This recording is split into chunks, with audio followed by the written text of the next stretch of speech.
So there is currently a lot of unrest that's happening in Guinea and Mali. But one of the things that came up in the course of what's happening in Guinea in particular is that Sekou Toure's sister recently passed and was not living in Guinea at the time. And her body had to be shipped back to Guinea in order to be buried. And the King of Morocco was able to do this by violating sanctions that have been imposed on the country. And so, what I actually wanted to talk about, less so than the particularities of what's happening in Mali and Guinea, although that'll come up, is about the purpose of sanctions, what we understand sanctions to be, and then why they are problematic and the types of harm that they do. So I don't know. Do you all have any thoughts about sanctions in general? And so what are some of the regular places that we talk about in terms of sanctions being imposed on this show? Or Cuba, as always. Venezuela, obviously, North Korea, and the different ways that sort of the sanctions play out. So what do you all think about that?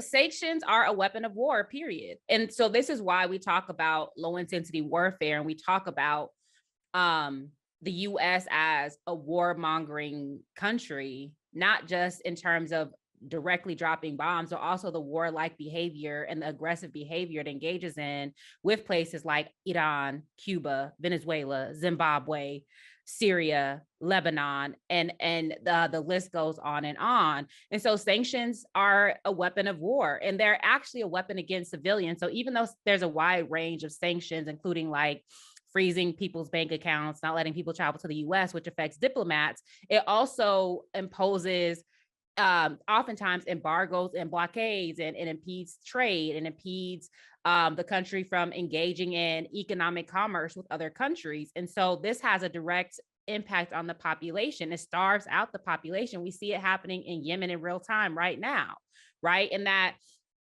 historically, blockades have been one of the most effective weapons of war, because it's not about having troops on the ground, but like waiting out your opponent, right? Literally starving out their population until they give up. And so it's extremely dehumanizing. It is absolutely a crime against humanity. And it seems to always be against racialized, so-called developing countries. Yeah, I mean, I think what always pisses me off with sanctions is it's sold in mainstream press, particularly in the U.S., is somehow lesser than war, not lesser than war because it's still war, but lesser than like the military, lesser than dropping a bomb, lesser than invasion.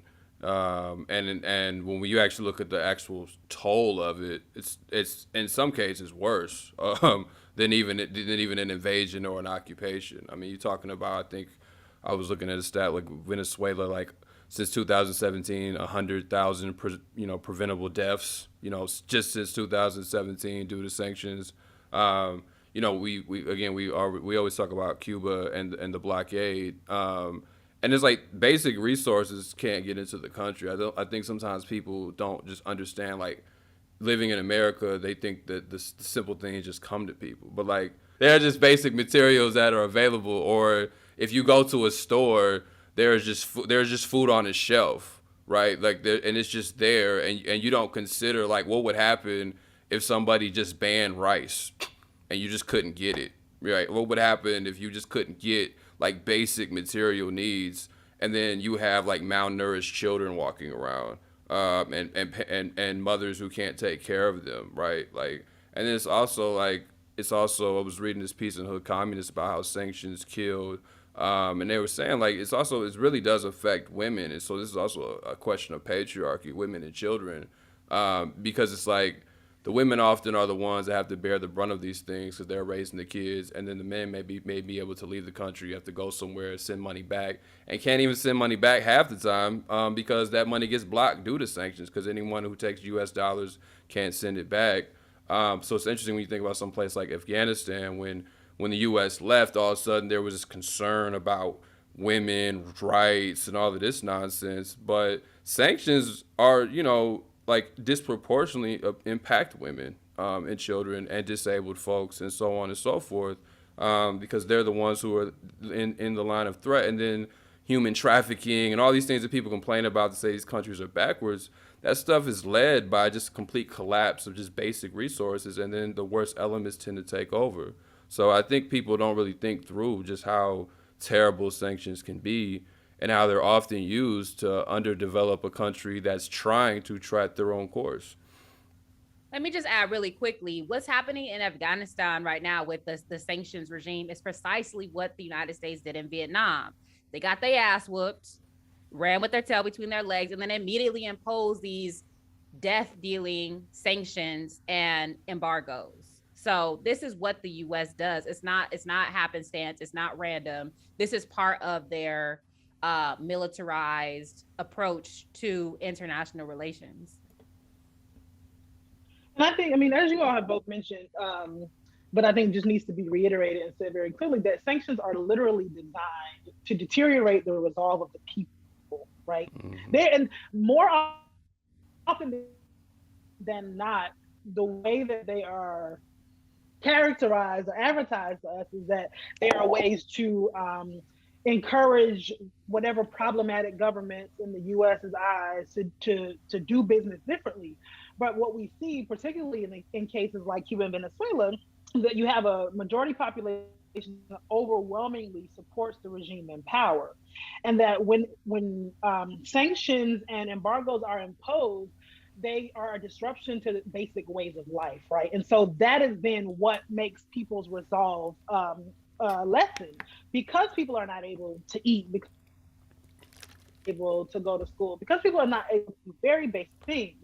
And more often than not, because of the nature of because of economic structures, when people tend to have more resources, embargoes and sanctions don't impact them in the same types of ways. Even in the case of Guinea and Mali, a number of the sanctions that are being imposed at the moment are being imposed by the economic community of West African states, right? And so we also have to we have to remain critical of the sort of practice, this practice of war that is sanctions and embargoes, no matter who they're coming from, because we need to understand that they were designed to target people.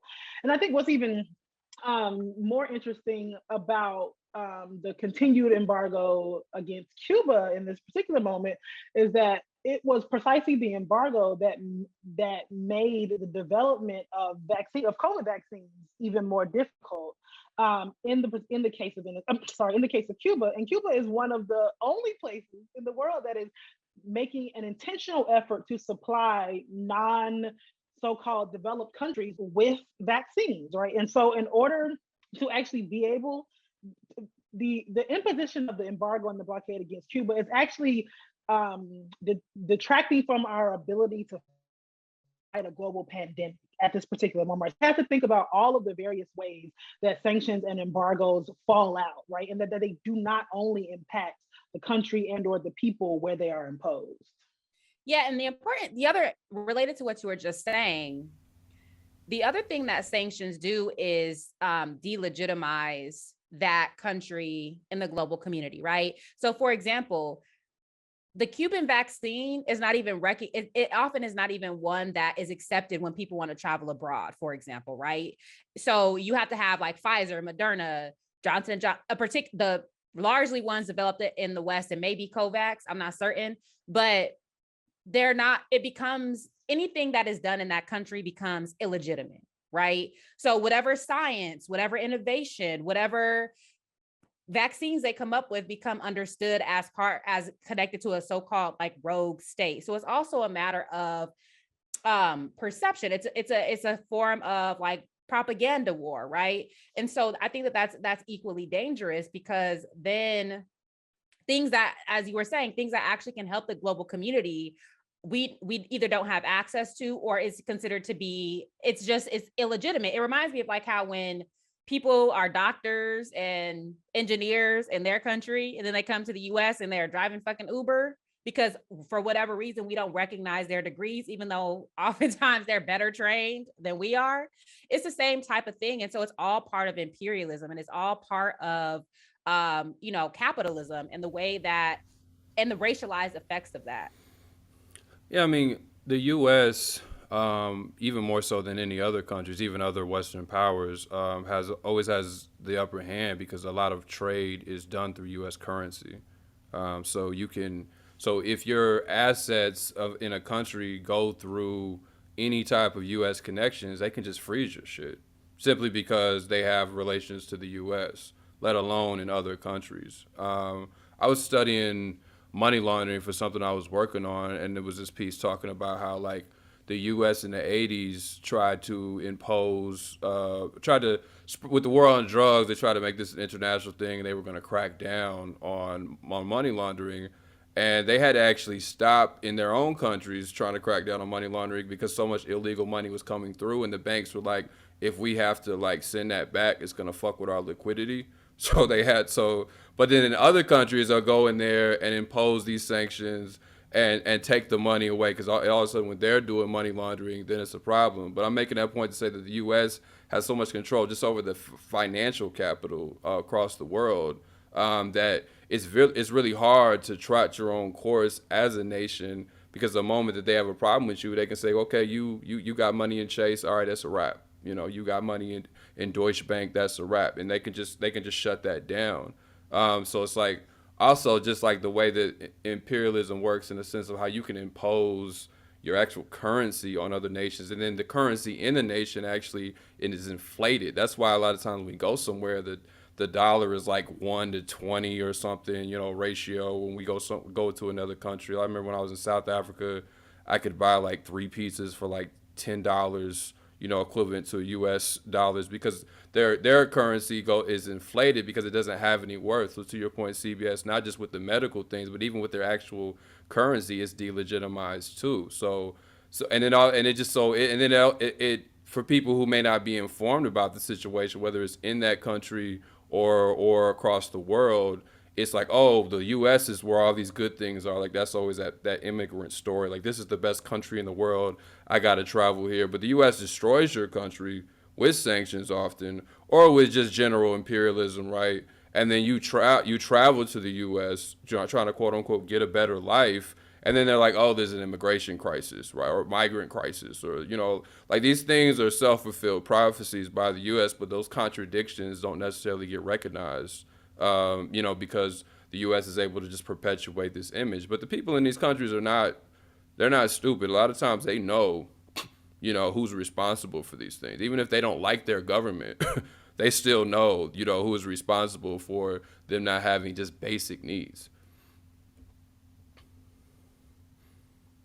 No, and I think that's an interesting dynamic that always has to be taken into account, right? Because I think one of the things I think we try to do on the show is to both highlight highlight what we understand to be the positives about the places in the world that we see struggling against what we understand to be neoliberalism, capitalism, imperialism, but also understand that there are real critiques of things that are happening that the people themselves should be allowed to have. But what happens is that those critiques get taken up by the US, by sort of Western imperial powers in their interest, right? And so there's a difference between a critique and a willingness to struggle with who you have chosen to be in power in your respective country and wanting US intervention, right? And so I think that that's another thing that we kind of always have to keep in play, even in our conversations about these things, is that they're always complicated. But that when we think again about what sanctions are designed to do, they're designed, they are literally designed to starve and kill people. They're designed to starve and kill people, and not even necessarily government officials, not even necessarily high-ranking military officers, right? And so I think it's important to kind of always keep these complexities in mind and all of the different sort of balls that are being juggled And I'm particularly thinking about people who argue for U.S. intervention in U.S. or external intervention in a number of these cases. I know I was having an interesting conversation recently with someone who is in the military and was trying to make an argument to me about the good that the U.S. has done because they've intervened on behalf of peace elsewhere. And I just really, out of here. I really I'm so serious. It was a random conversation. It was a random social media conversation, and I really wanted to throw it away at a certain point. But on the other hand, what I was really trying to think about at that moment is having those conversations. And what for even for you all? Like I know you may not have them that frequently, neither do I. But what is it that you kind of draw on in your toolkit to help people understand this sort of habitual problem of U.S. intervention and why we have this false equivalency between U.S. intervention and peace, right? When we know that things like military intervention and sanctions are death traps. And I don't have those conversations. I just don't. Like I'm not doing it. I'm not doing it. It's a non-starter for me because fuck, like if that's your starting point, like this is why I admire people. I admire you, Layla. I admire people like Ricky, Ryan, like that will struggle with people over these ideas, right? Because it is it's ideological war, right? I'm not doing that shit. Fuck that. Because I'm just trying to shore up our troops. I'm trying to keep us rooted in political education. That's not my historical task. I'm not struggling with these goofy motherfuckers. I'm not doing it because like I don't have, like, to your point about tools, I don't have the tools to do it because it's automatically frustrating to me. It's automatically just gonna be me like dunking. Like I'm not having that conversation, period. And that's just I know that about myself, and so I just block those people on social media, like, and keep it moving. Like I'm just gonna be honest with you. But how do you have sort of introductory conversations with people about beginning to understand the multiple harms as opposed to the good that people think is caused by the U.S. and their intervention? Well, I mean, kind of like what I was trying to do earlier. I think when I'm talking to people, it's like I just like think about y'all get mad when there's just not shit on the shelves for a few days over COVID, right? Like y'all really freak out over that, or when there's about to be some kind of weather storm, like y'all go and clear all the shit off the shelves because you want to stay in the house to get away from whatever's happening outside. Imagine if those things just aren't available to you. Like just simple stuff like that. We don't even have to get. I'm talking about if we're just talking about one-on-one stuff. I'm not talking to people who have a bigger like geopolitical understanding. Just imagine if those things aren't available to you. I mean, there was this thing I was reading just to prepare for the episode. Like, this is about Cuba. This is in this Hood Communist piece, and they were saying Cuba's breast cancer screening program cannot access safe X-ray film for comprehensive mammography screenings because it's made by Kodak Company.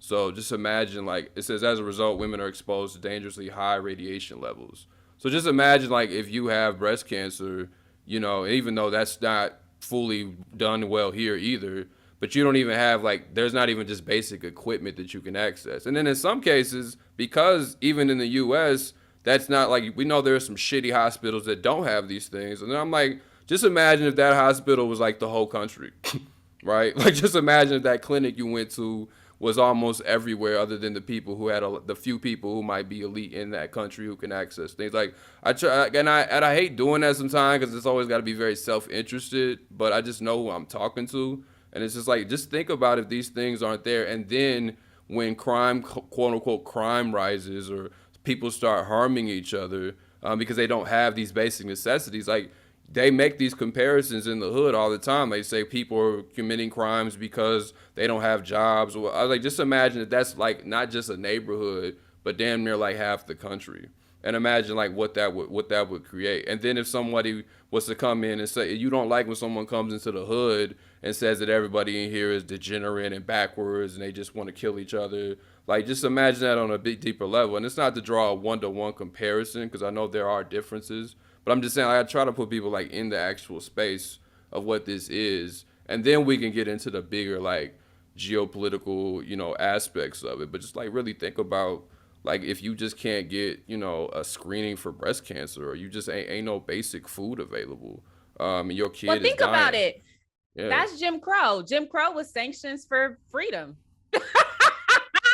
literally, like. You did not have access to hospitals. You did not have access to the basic amenities. like educate you, it's actually very, very similar, right? And the logic is very similar. Sanctions are a result of sovereignty. They're a way to undermine sovereignty and the will of the people, right? Because it's based on the assumption that of a quote unquote authoritarianism to totalitarianism and all this other bullshit, right? And likewise, like sanctions in the form of Jim Crow, for example, and I'm not fucking calling sanctions the new Jim Crow. If you goofy motherfuckers say that shit, Watch last week's episode. Thank you. I'm not saying that, but what I'm saying that it's the same type of thing. It's a disciplining of sovereignty and a disciplining of those people who dare to chart their own fucking course, right? So it is very similar. I think that's a great and excellent way that you laid it out too, Black. And it does, we know that when people can sort of personalize it, it makes it more effective to understand. It is. I think that's really important. And I think the last thing that I would say is how much we need to also think about the fact that sanctions are not like a one-to-one relationship. They're not between the country that imposes them on the country that they impose them. But then there's all of these middle players that become involved. And so the sanctions, so like in the case of Venezuela and Cuba, right? It's not just that the US doesn't want to trade or do business with Venezuela and Cuba. It's that they then penalize everyone else in the world who does so by refusing to do business with them, right? So not only interrupts direct relation between the country imposing the sanctions and the country receiving the sanctions, but then it interrupts flows of all other kinds of goods and supplies and diplomatic, other kinds of relations in between, right? Which effectively makes it impossible to live, right? So this is I think just yet another layer of what that sort of technology of war, that technology of death, that is sanctions and embargoes. It can be multi-pronged. So like we talk about the sanctions, but then we were talking about when we were talking about Guinea, like the latest coup, like many of these people were trained by AFRICOM. So the U.S. will train, the people who will attempt or complete the coup, while they'll impose sanctions on the country. So that's like they're still doing these things militarily. So even when they say, this is the softer thing, you still have AFRICOM, yet you're building up these troops on the other side too. And that's because when they get into power, they don't do exactly what the U.S. wants at all times. They become they're just new enemies. I mean, that's the same. That's what what's Layla was. Like all these people that got U.S. If they don't play good and stay on their leash, the U.S. is coming for them. As long as they stay on the leash, they'll be all right. So the other thing that I wanted to say about ECOWAS in particular, because there's the discourse out there is like ECOWAS imposed the sanctions, and then maybe the Southern Africa Economic Union. I think there were two of the African Union or what are they? They're free trade zones imposed sanctions on Mali and Guinea, and then the EU follows suit. We know that's bullshit, right? Because we just know that's bullshit.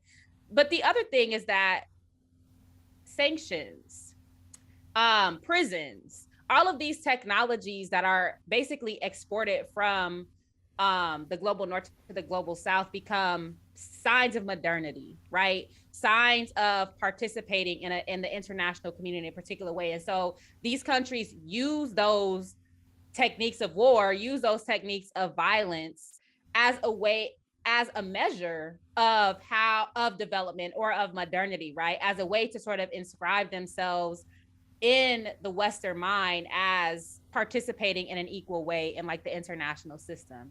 I mean, so to state it differently, like I'm sure that in a different system, African nations would engage their counterparts differently.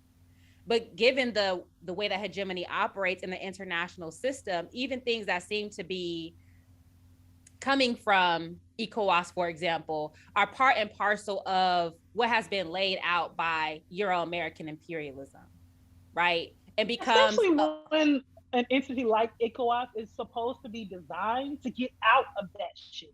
It's supposed to be designed to give them their own ability to to operate and make their own rules how they engage with us. They follow suit. It's so problematic. Yeah, and it's not only this. If you think about it, a lot of these sanctions are coming because of Mali's relationship with Russia. Who else in this global system got beef with Russia right now? Always, right?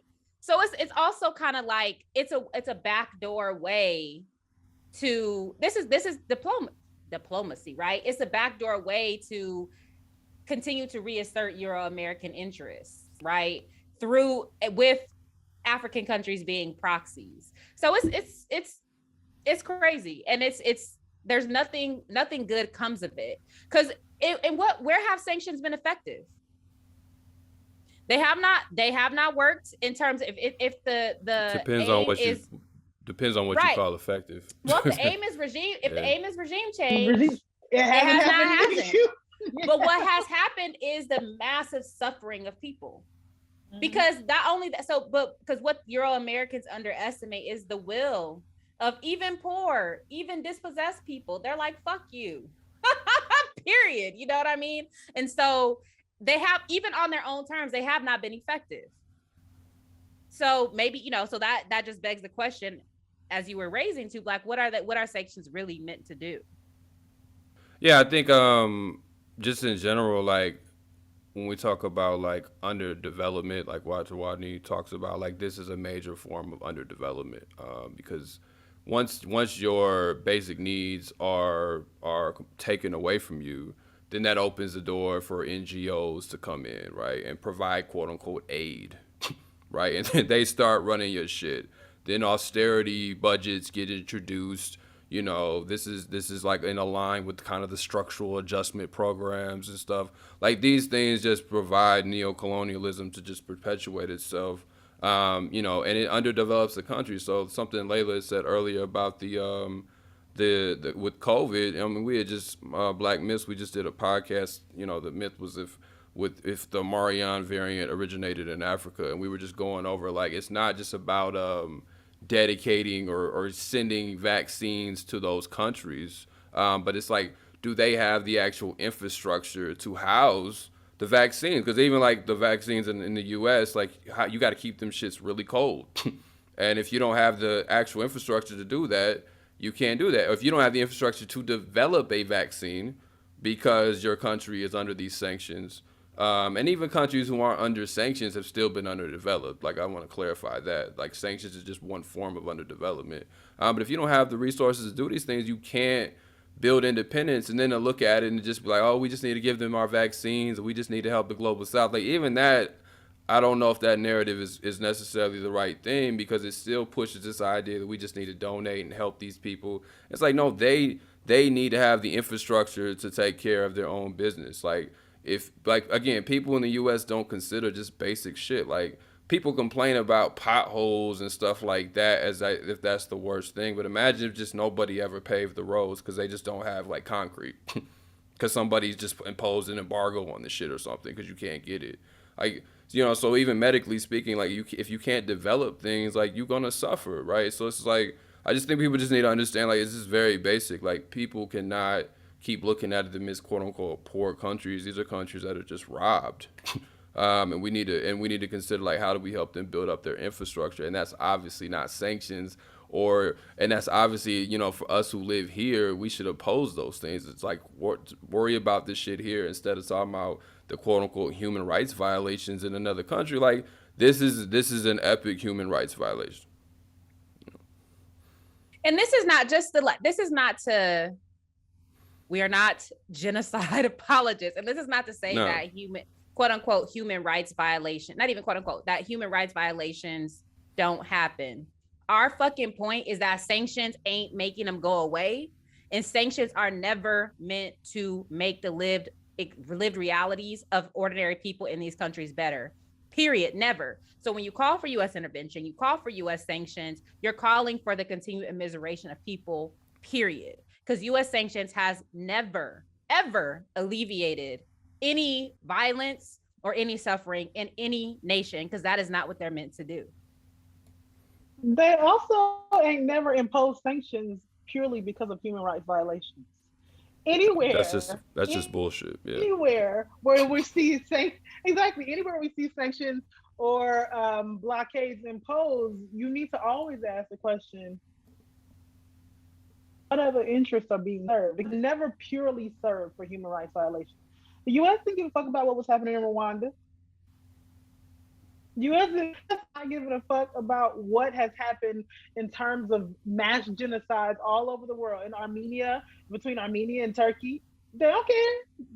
The U.S. intervenes when it serves their needs. And so anytime you see an imposition of sanctions and or blockade, the question needs to be asked, what other interests are being served? Because it ain't never about human rights violations. Like Du Bois said in 1949, he said, you want to impose, you want to spread democracy throughout the world. Well, like the democracy of South Carolina?